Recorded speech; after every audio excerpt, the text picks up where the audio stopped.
أعوذ بالله من الشيطان الرجيم.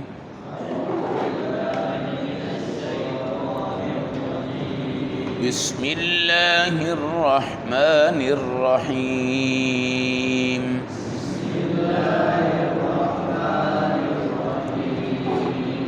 كافها يا عين صاد.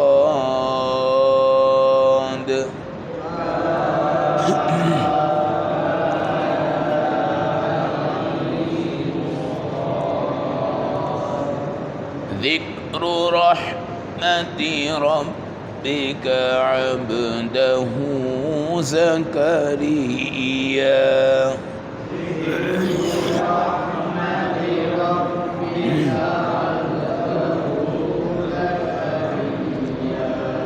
إذ نادى ربه نداء خفيا.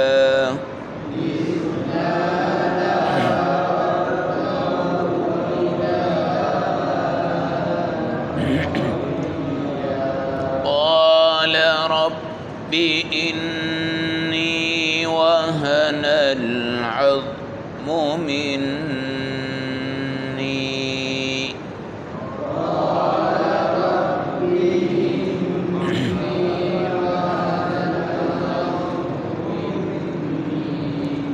واشتعل الرأس شيبا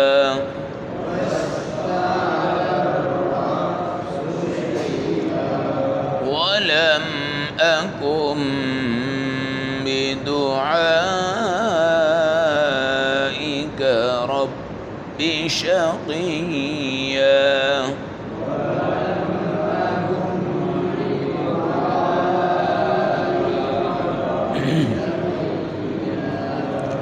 وإني خفت الموالي من ورائي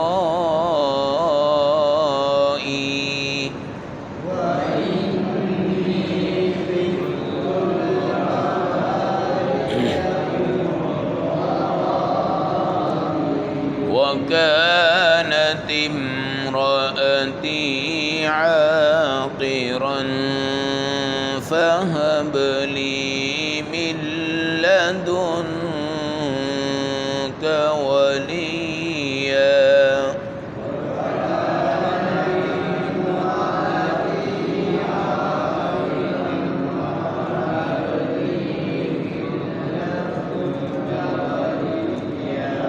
يرثني ويرث من آل يعقوب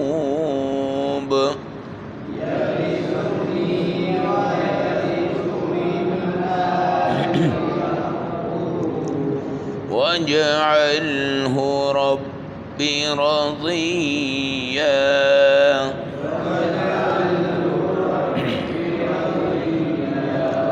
صدق الله العظيم.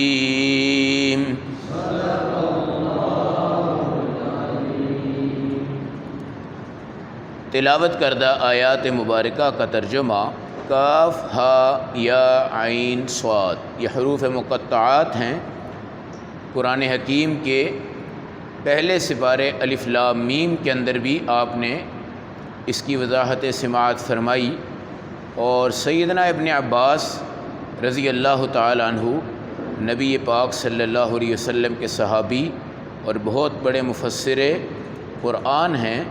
آپ یہ فرماتے ہیں کہ یہاں پہ کاف سے مراد اللہ کی کریمی مراد ہے، اور ہا سے مراد اللہ ہاد ہے، یعنی ہدایت دینے والے ہیں، اور یا سے مراد اللہ کا ایک نام الحکیم ہے، وہ مراد ہیں، اور عین سے مراد اللہ کا علم ہے، اور صاد سے مراد اللہ کا صدق ہے، یعنی سچی صفات والا اللہ۔ تو یہ مراد بھی اس کی ہے، اور دیگر الفاظ میں واللہ اعلم بمرادہ، اللہ ہی اس کی مراد کو کیا کرتے ہیں، جانتے ہیں۔ ذکر رحمت ربک عبدہ زکریہ، اس صورت میں تذکرہ ہو رہا ہے آپ کے پروردگار کی مہربانی کا جو انہوں نے اپنے بندے زکریہ علیہ السلام پہ کی ہے۔ اذ نادى ربہ نداء خفیہ، جب اللہ سے دعا کے اندر انداز اپنایا، بہت آہستہ آواز سے اللہ کو پکارا۔ قال رب انی وہن العظم منی، اور کیا کہا؟ اے میرے پروردگار میری ہڈیاں کمزور ہو گئی، واشتعل الرأس شیبا، اور سروں میں بالوں میں سفیدی آ چکی، ولم اکن بدعائک رب شقیہ، اس سے قبل بھی کسی بھی دعا سے جو میں نے آپ سے مانگی میں کبھی نامراد نہیں ہوا۔ وانی خفت الموالی من ورائی، مجھے اپنے دیگر رشتہ داروں سے موت کے بعد بہت سے اندیشے ہیں۔ وکانت امرأتی عاقرہ، بیوی میری بانجھ ہے، فہب لی من لدنک ولیہ، اپنی طرف سے آپ اپنی رحمت سے مجھے ایک وارث عطا کر دیجئے، یرثنی، جو میرا بھی وارث ہوگا، ویرث من آل یعقوب، اور اس طرح آل یعقوب کے خاندان کا بھی وارث ہوگا، وجعلہ رب رضیہ، اور اس کو اے اللہ اپنا ایسا بندہ بنا جس سے تو راضی ہو جا۔ آیت نمبر 1 سے لے کے آیت نمبر 6، پارہ نمبر 16، سورۃ مریم۔ عیسیٰ علیہ السلام کی والدہ، ان کی نسبت سے اللہ نے اس سورت کا نام کیا رکھا ہے؟ سورۃ مریم۔ اور بڑے خوبصورت واقعات نبی پاک صلی اللہ علیہ وسلم کی روایات کے ساتھ خوبصورت قسم کے واقعات حضرت مریم کے، عیسیٰ علیہ السلام کی ولادت کے، قوم کی طرف سے آپ پہ جو بہتان لگا، پھر عیسیٰ علیہ السلام کی طرف سے ماں کی گود میں جو صفائی پیش کی گئی، ایک تفصیلی واقعات آئیں گے۔ یہاں پر 3 مضمون ہیں جو آپ سورۃ مریم میں پڑھنے جائیں گے۔ ایک توحید، اللہ ایک ہے، دوسرا رسول اللہ صلی اللہ علیہ وسلم کی اور دیگر انبیاء کی نبوتوں کا تذکرہ ہے، اور تیسرا معاد یعنی آخرت کا نظام اور مرنے کے بعد اٹھنا۔ یہ تمام چیزوں کی تفصیلات انشاءاللہ العزیز بشرط زندگی ہم پڑھیں گے۔ سب سے پہلے اس صورت میں دوسری آیت میں زکریا علیہ السلام کا تذکرہ ہے۔ یہودی عیسائی ان کو پیغمبر نہیں مانتے، ہمارا قرآن ان کی نبوت کی کیا کرتا ہے؟ تصدیق کرتا ہے۔ زکریا علیہ السلام کی جب شادی ہوئی تو آپ کی جو اہلیہ تھی ان کا نام تھا الیشبع،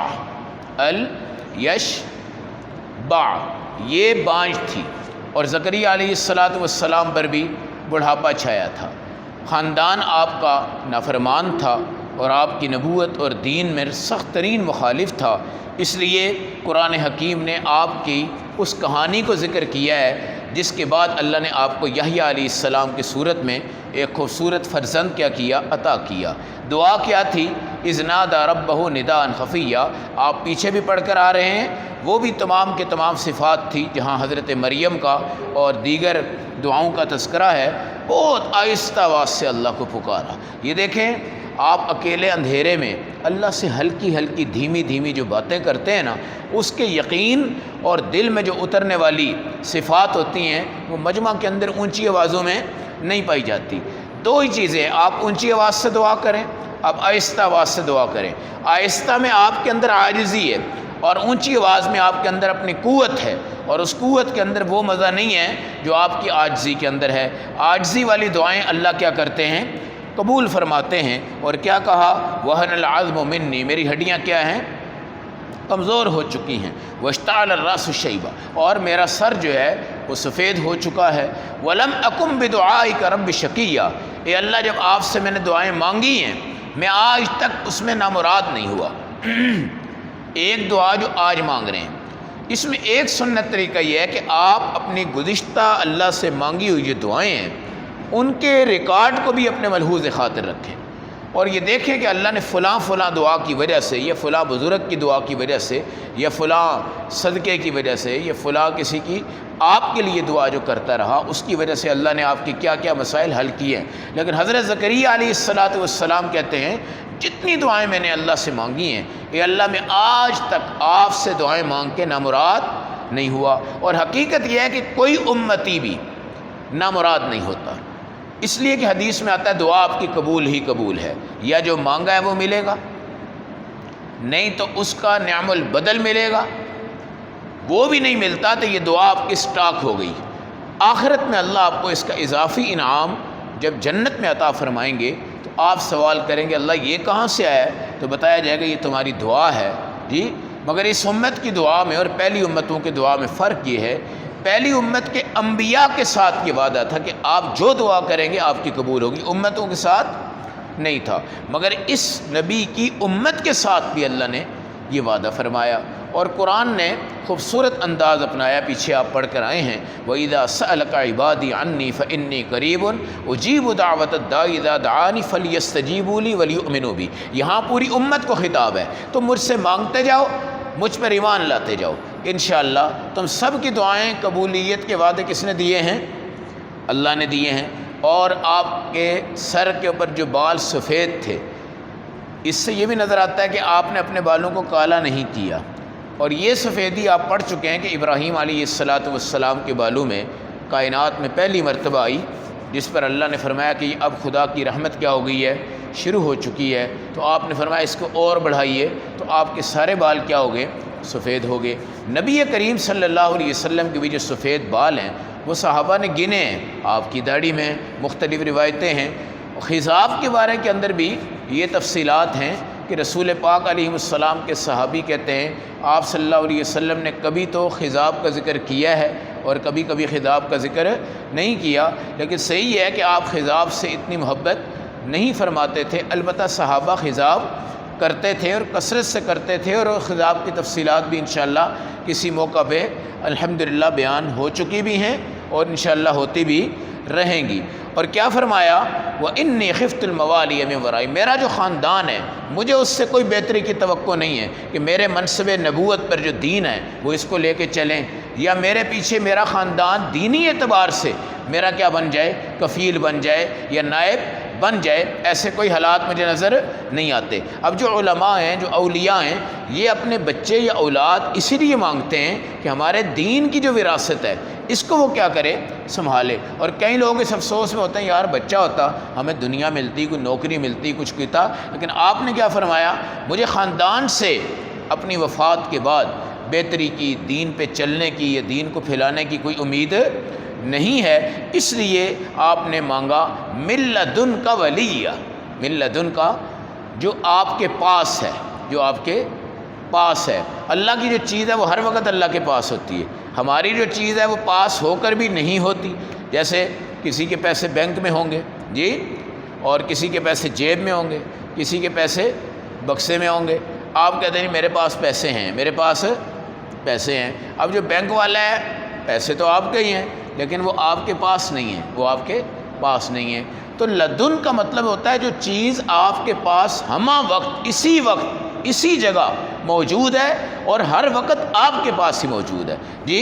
اور جو ہوتا ہے نا دور ہے لیکن ہے ہماری، اس کے لیے عندہ کا استعمال عربی میں کثرت سے آتا ہے۔ بہرحال تو اللہ کے پاس کا مطلب یہ ہوتا ہے اللہ رب العزت کے پاس ہے، اللہ کی ذات کے ساتھ کیا قدرت ہے کہ وہ جب چاہے کسی کو اولاد دے دیتا ہے۔ اب قرآن 4 صورتیں بیان کرتا ہے، یہب لمن یشاء اناسا جی، کسی کو اللہ عورت دیتا ہے بچی، ویہب لمن یشاء الذکور، کسی کو بچہ دیتا ہے، او یزوجہم ذکرانا و اناسا، اور کسی کو اللہ بچے بھی بچیاں بھی دیتا ہے، ویجعل من یشاء عقیما، کسی کو بانجھ بنا دیتا ہے۔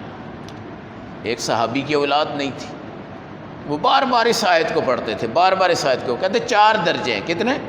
4، بچہ مل جائے، بچی مل جائے، دونوں مل جائیں، کچھ بھی نہ ملے، کچھ بھی نہ ملے۔ فرماتے 4تھے درجے میں تو میں ہوں، 4تھے درجے میں تو جب اللہ نے کہا کہ کسی کو حکیم بنانا ہے تو بھائی کوئی نہ کوئی حکیم تو ہوگا، کوئی نہ کوئی بے اولاد تو رہے گا، کوئی نہ کوئی کسی بھی سطح پہ لے گا۔ لیکن ان کے ہاں کیا خوبصورت نظام تھا، کانت امرأتی عاقرہ، میری عورت کیا ہے؟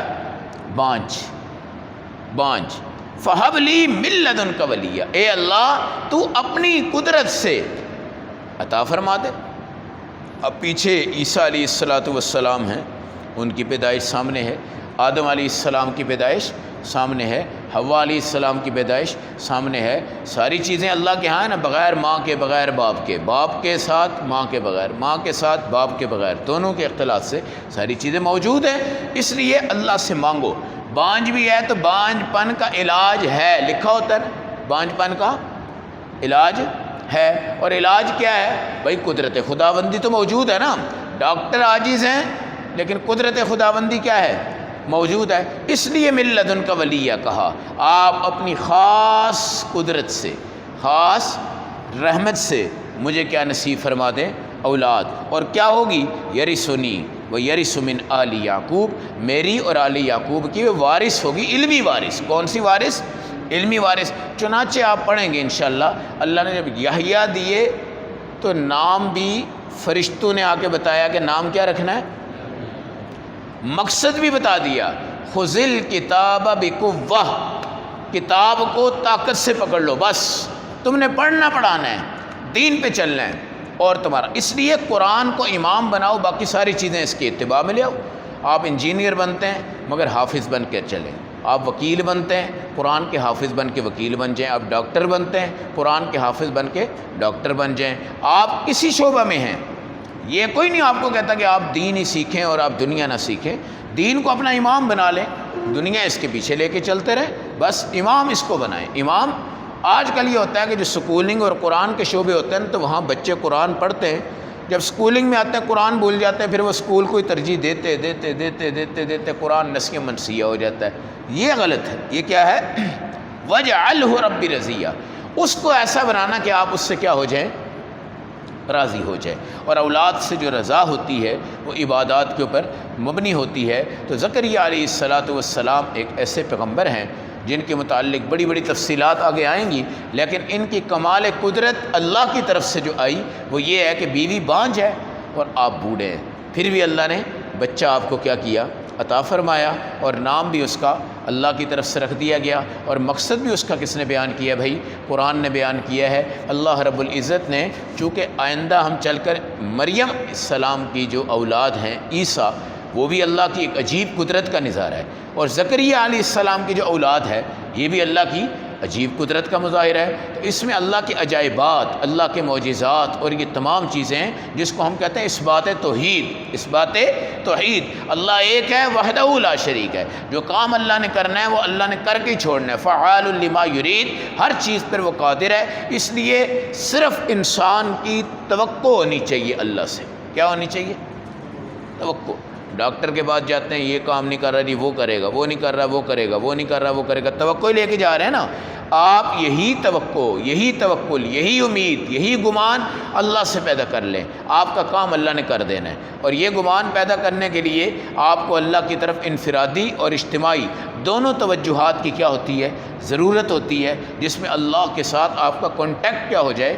جڑ جائے. اللہ ہم سب کو نبی کریم صلی اللہ علیہ وسلم اور دیگر انبیاء اور ان پر اللہ کے خدا کی خاص رحمتیں، اللہ ان سے ہم سب کو بھی اللہ کے اوپر یقین اور اعتماد اور توکل کرنے کی توفیق کامل نصیب فرما دے. اللہم صلی علی وسلم.